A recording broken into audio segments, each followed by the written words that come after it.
Well, good afternoon, all. Thank you very much. I want to, first of all, before we begin, I want to thank both sides of leadership coming down Pennsylvania Avenue today to talk about the events of the weekend. Thank you very much for coming down here because this is a moment that calls for American unity. You know, I've always believed on issues of national security, human rights, and the rule of law. But we put partisanship aside and we stand as one nation. The events of this weekend in Venezuela are deeply troubling.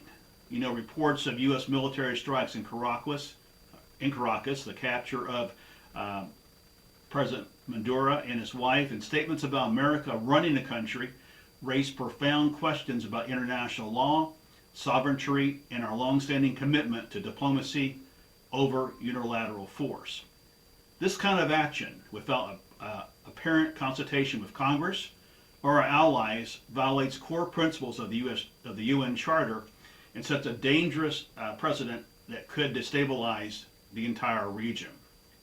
Maduro, you know, I think we can all agree, has been a disastrous leader, repressing his people, rigging elections, and contributing to a humanitarian crisis that has driven millions to flee, many to our borders.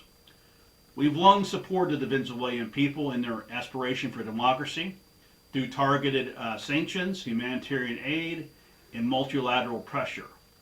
But military intervention without clear authorization, without a plan for the day after, and without broad international support risks chaos, more suffering, and blowback against American interest.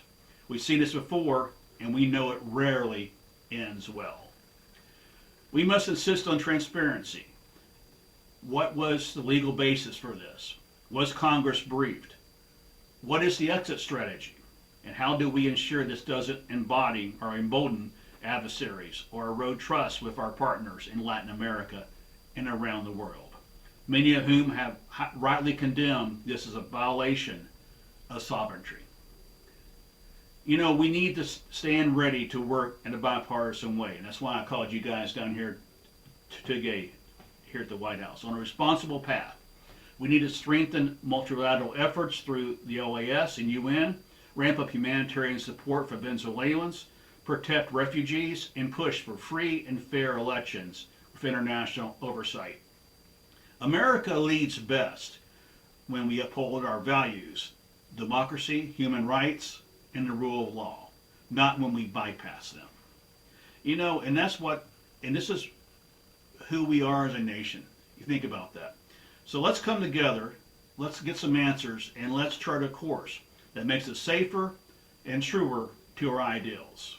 Now let's go ahead and get started. We'll go send the press out, but thanks everyone for coming on again today. I'm looking forward to a good, frank discussion about the events of this weekend and how we can go about in a bipartisan way, both Democrats and Republicans, a bipartisan way to work together to find a solution to this and work together on all the other pressing issues that we have going on in our country.